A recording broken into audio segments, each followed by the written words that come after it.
సర్వధర్మాన్ని పరిత్యజ్య మాం నన్ను ఏకం నన్ను ఒక్కని శరణం తీసుకుని ఇంకేం అవసరం లేదు. మామేకం శరణం ప్రజ అహం త్వం సర్వ పాపేభ్యో. ఒక్కసారి నన్ను కనుక శరణం తీసుకుంటే నీ పూర్వజన్మలు ఇప్పటి వరకు ఎన్ని పాపాలు అయితే ఉన్నాయి అవన్నీ కూడా విత్ ఇన్ సెకండ్స్ లో నేను తీసేస్తాను. అహం త్వం సర్వ పాపేభ్యో, అన్ని పాపాల నుంచి నేను విముక్తి చేస్తాను. అహం త్వం సర్వ పాపేభ్యో మోక్షయిష్యామి మా శుచ. శుచ అంటే ప్రామిస్, సంస్కృతంలో నేను ఈ ప్రామిస్ చేస్తున్నాను. చూడండి, భగవంతుడు ఒక్కొక్క మాటని ఆణిముత్యంగా, ఒక్కొక్క మాట ఎలా పెట్టారంటే మన హృదయాన్ని కలుపుకునేలా. మనకి అప్పుడు గుర్తుకొస్తుంది. మనకు ఎప్పుడైతే మన తండ్రిని మర్చిపోయాం కదా, ఒక్కొక్కటి మనం డాక్టర్ చెప్తాడు, ఈయనెవరు తెలుసా, గుర్తు తెచ్చుకో, ఈయన మీ నాన్న, ఇలా అని మనల్ని గుర్తు తెప్పిస్తుంటాడు ఒక డాక్టర్. ఇది కూడా అలా భగవంతుడు మనల్ని, మన తండ్రి, మనమందరం కూడా భగవంతుడి యొక్క లోకాల నుంచి వచ్చిన వాళ్ళం. తిరిగి అందుకనే భగవంతుడి లోకానికి వెళ్ళడానికి, తిరిగి మన ఇంటికి వెళ్ళడానికి, తిరిగి మనకంటూ ఒక లోకం ఉందయ్యా, ఆ లోకానికి తిరిగి వచ్చేయండి. మీ అందరూ చెప్పండి, మీకు ముసలితనం రావడం ఇష్టమా? ముసలితనం పొందడం ఇష్టం ఎవరికైనా? ఇష్టము ఎవరికి ఉండదు. పోనీ రోగం రావడం ఇష్టం ఎవరికైనా? అయినా రోగం వస్తుంది. దుఃఖం రావడం ఇష్టం ఎవరికైనా? దుఃఖం వస్తుంది. మరణం రావడం ఇష్టమా? మరణించడం ఎవరికైనా ఇష్టం లేదు, అయినా మరణం వస్తుంది. అది ఒకే ఒక లోకం ఉందయ్యా, నీకు మరణం లేదు, పుట్టుక లేదు, రోగం లేదు, యవ్వనంగానే ఉంటాం. అది ఏ లోకం తెలుసా? భగవంతుడి లోకం, వైకుంఠం, గోలోకం. ఆ లోకంకి వెళ్ళడానికి ఎంతో మంది ఎన్నో తపస్సులు చేస్తూ, ఎంతో మంది ఈ శాస్త్రాల అధ్యయనం చేస్తూ సాధువులుగా మారి, పండితులుగా మారి, భక్తులుగా మారి ఈ యొక్క భక్తి మార్గాన్ని ప్రతి మందికి, తనకు ఎదురొచ్చే వాళ్ళందరికీ నేర్పిస్తూ ఆ మార్గంలో కలుపుకుంటూ వెళ్ళిన వాళ్ళు మన యొక్క భారతదేశంలో కోకొల్లలు కొన్ని కోట్ల మంది ఉన్నారు. ఇప్పుడు ఈ క్షణంలో ఇప్పుడు మన గ్రామీణ ప్రాంతాల్లో ఈ యొక్క భక్తి ప్రచారం జరుగుతుంది. ఎక్కడో 1964 ఇక్కడ ప్రభుపాదుల వారు ఉన్నారు, ఈ యొక్క ఇస్కాన్ సంస్థని స్థాపించిన న్యూయార్క్ లో స్థాపించారు. ఏం స్థాపించారంటే అప్పటికే భారతదేశంలో 500కి పైగా భగవద్గీతలు ఉన్నాయి, కానీ వారందరూ వారి ఓన్గా ప్రవృత్తిగా రాసుకున్నారు. కానీ పరంపరలు అంటే ఇప్పుడు చూడండి, నాకు నాలెడ్జ్ ఎవరు నేర్పారంటే మా గురువు నేర్పారు. నాకు ఒక 2 2 4 అని నాకు ఎవరు చెప్పారు? మా గురువు చెప్పారు. మా గురువుకి ఎవరు చెప్పారు? వాళ్ళ గురువు చెప్పారు. వాళ్ళ గురువుకి ఎవరు చెప్పారు? వాళ్ళ జ్ఞానం ఎప్పుడు పరంపరలో వస్తేనే దానికి విలువ. అందుకనే ఎవరి నుంచి పడితే వాళ్ళ నుంచి శాస్త్రం వినొద్దు. ఎవరైతే పరంపరలో ఉన్నారో, మంచి సాంప్రదాయంలో ఉన్నారో వాళ్ళు చెప్తేనే వాళ్ళ నుంచే విలువ. ఎందుకంటే వాళ్ళు శుద్ధంగా నియమాలను పాటిస్తూ ధర్మం కోసం మాత్రమే జీవితాన్ని త్యాగం చేస్తారు.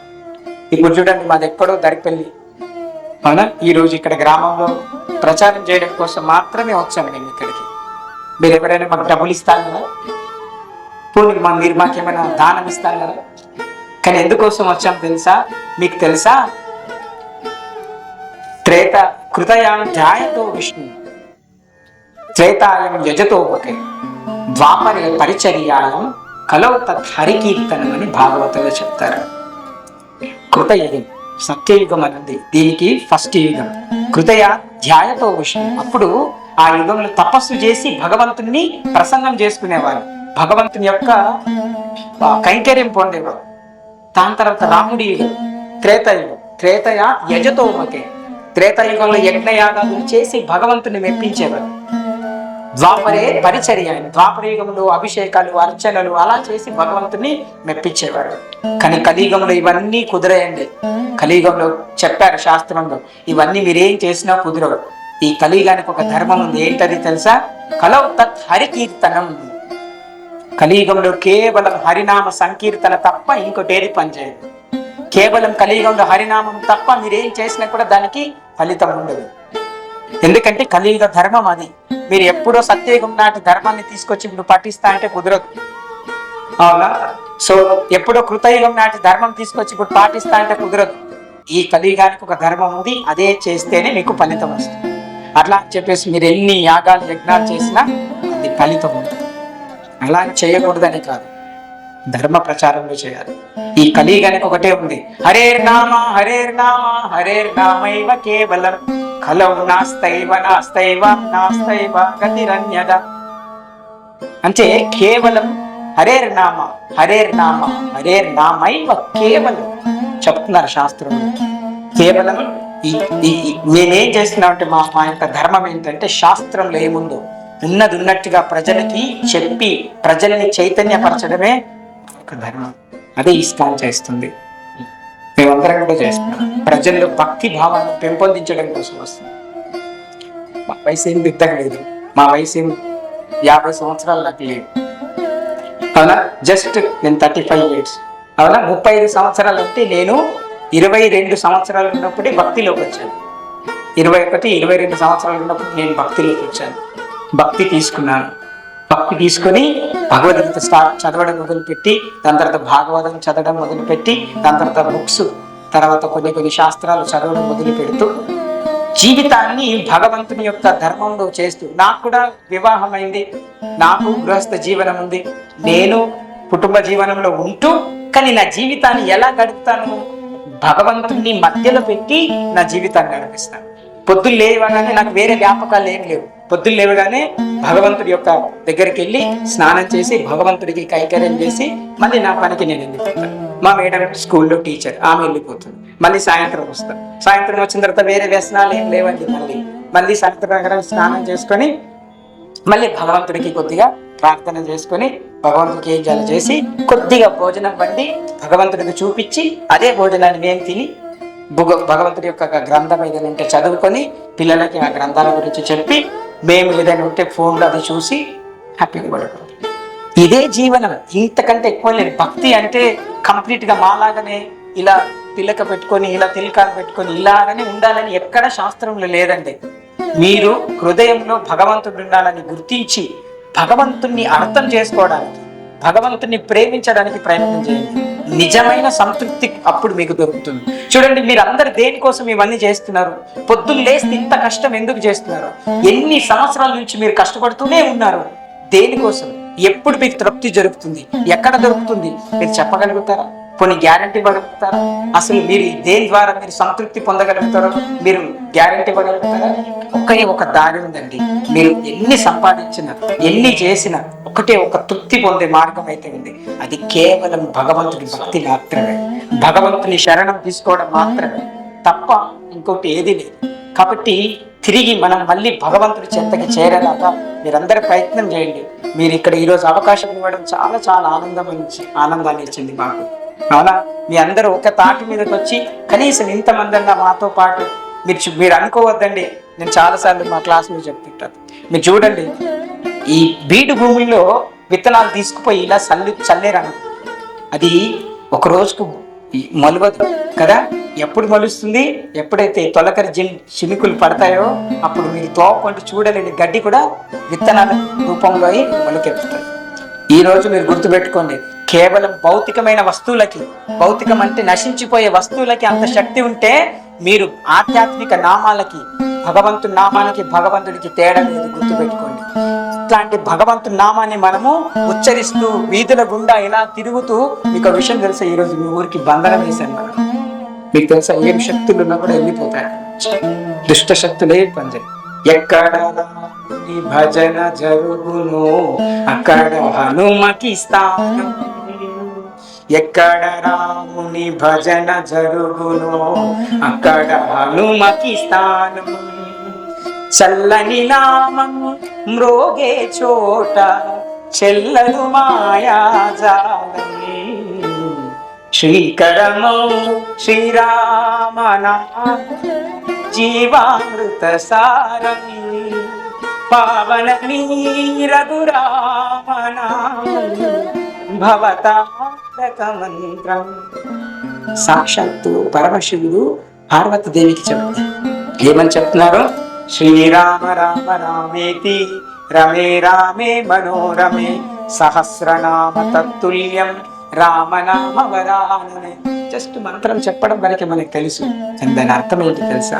సాక్షాత్తు పరమశివుడు ఏమని చెప్తున్నాడు పార్వతీదేవికి అంటే, ఓ దేవి, ఎవరి నామాన్నైతే ఒక్కసారి పలికితే, ఒక్కసారి రామ అని అంటే సహస్రనామ తత్తుల్యం, తుల్యం అంటే నీకు సమానం. దేనికి సమానం? ఒక్కసారి రామ అంటే 1000 విష్ణు సహస్రనామాలు జపిస్తే ఎంత ఫలితం వస్తుందో ఒక్కసారి రామ అని అంటే అంత ఫలితం వస్తుందని సాక్షాత్తు శివుడు చెప్తున్నారు. ఎవరికి? పార్వతీదేవి. సహస్రనామ తత్తుల్యం రామ నామ వరాననే. అలా ఒక్కసారి రామ అంటే 1000 సార్లు విష్ణు సహస్రనామాలు జపించినంత ఫలితం వస్తుంది.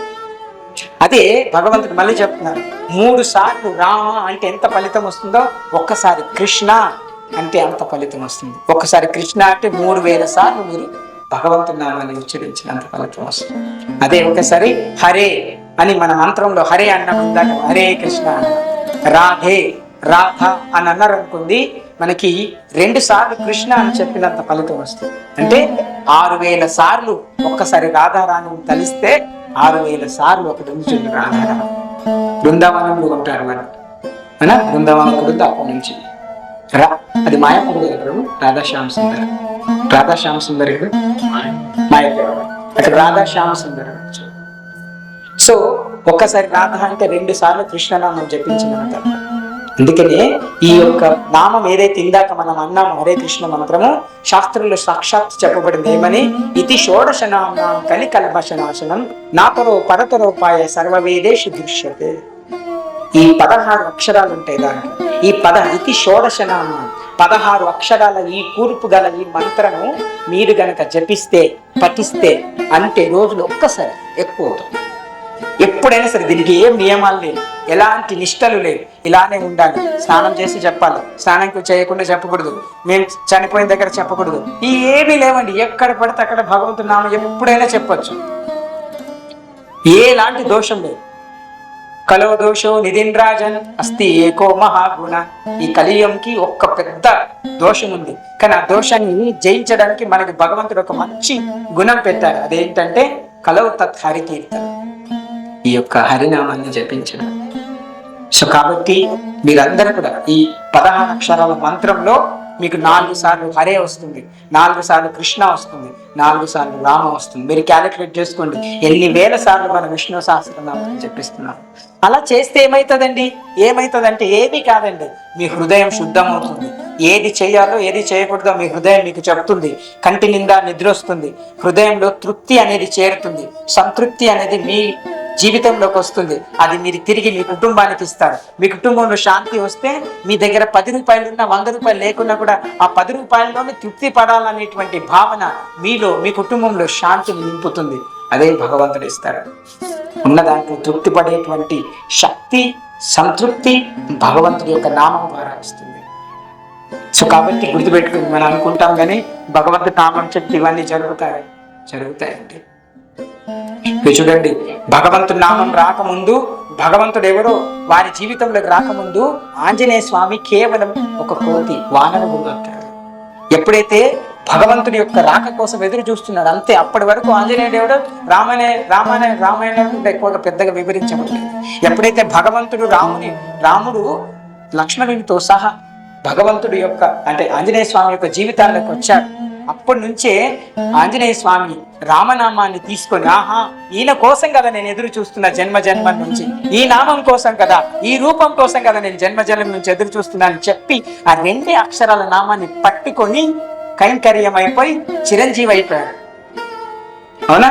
అజరామరం అయిపోయి చిరంజీవి అయిపోయి ఈ రోజు మనతోటి పూజలు అందుకునే భగవంతుడు అయిపోయినాడు, దేవుడు అయిపోయినాడు ఆంజనేయ స్వామి.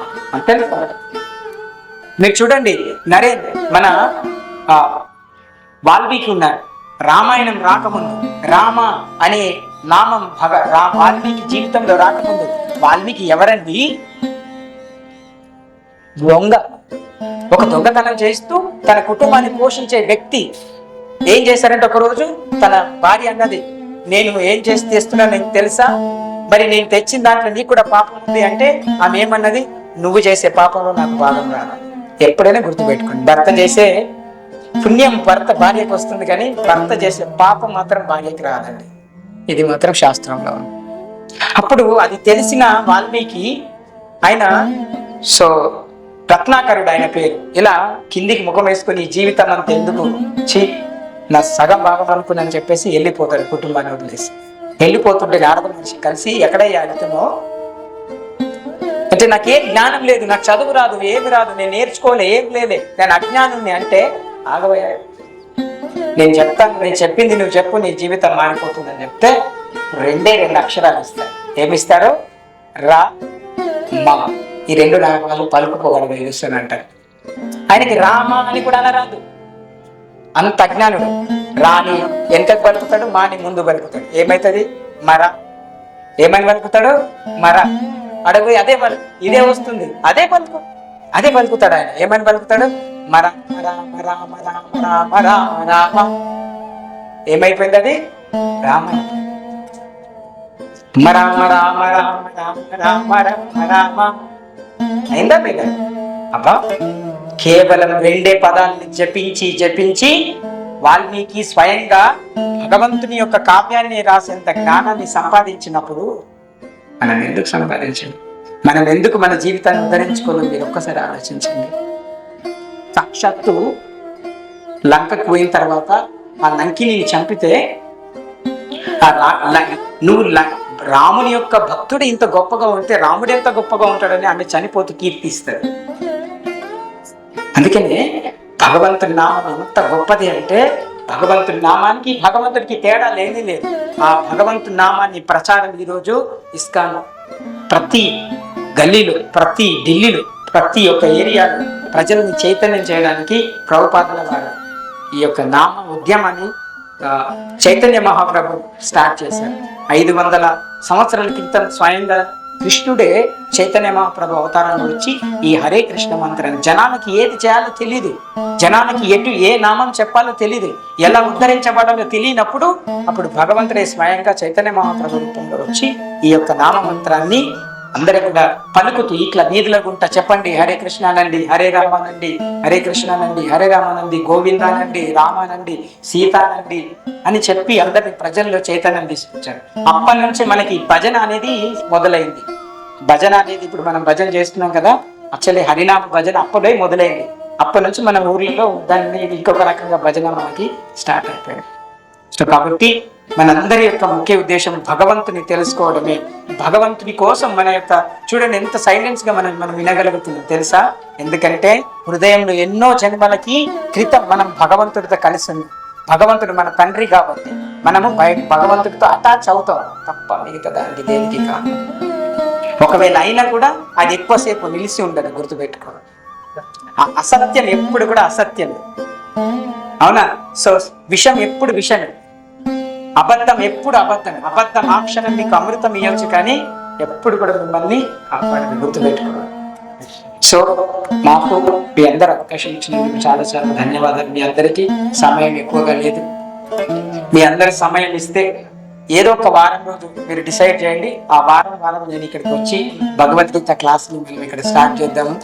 సో ఈ యొక్క భగవద్గీత ఎప్పుడు మీరు వారంలో ఒక సమయం ఇస్తే ఆ వారంలో కూడా మేము ఇక్కడికి వచ్చి ఎట్లాగో భీమిగలో జరుగుతుంది ఆదివారం మధ్యాహ్నం పొద్దున 10 గంటల నుంచి 1 గంట వరకు కార్యక్రమం ఉంటుంది. దాని తర్వాత మీకు భోజన ప్రసాదం కూడా అక్కడ ఇస్తాము. మీరు ఎవరు వీలైన వారు కూడా ఆదివారం అక్కడికి రావచ్చు. అదేవిధంగా మేము ఎందుకు ఇక్కడ నగర సంకీర్తన చేశామంటే ఈ ఆగస్టు 26వ తేదీ శ్రీకృష్ణుడి యొక్క జన్మాష్టమి ఉంది. ఆ జన్మాష్టమి సందర్భంగా ఇక్కడ JBN గార్డెన్స్ లో ప్రభువారిని ప్రభు దాన్ని లీడ్ చేస్తున్నారు. సో ప్రభుజీని మేము అది అడగగానే ప్రభు కూడా చాలా ఉదార్యంతో కార్యక్రమం చేసుకోవడానికి ఒప్పుకున్నారు. సో వారికి కూడా మా తరఫున కృతజ్ఞతలు మీకు.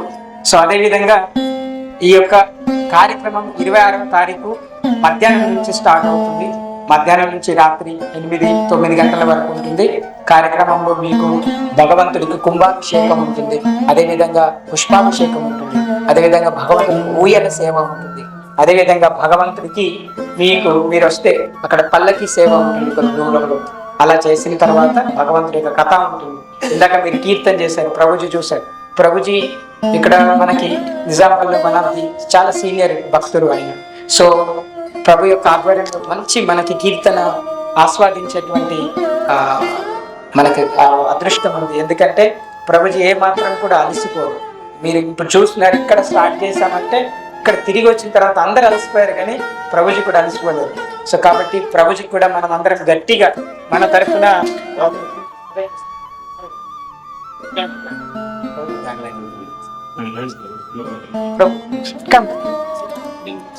చెప్తా ప్రభుజీకి గార్లాండ్ ప్రభు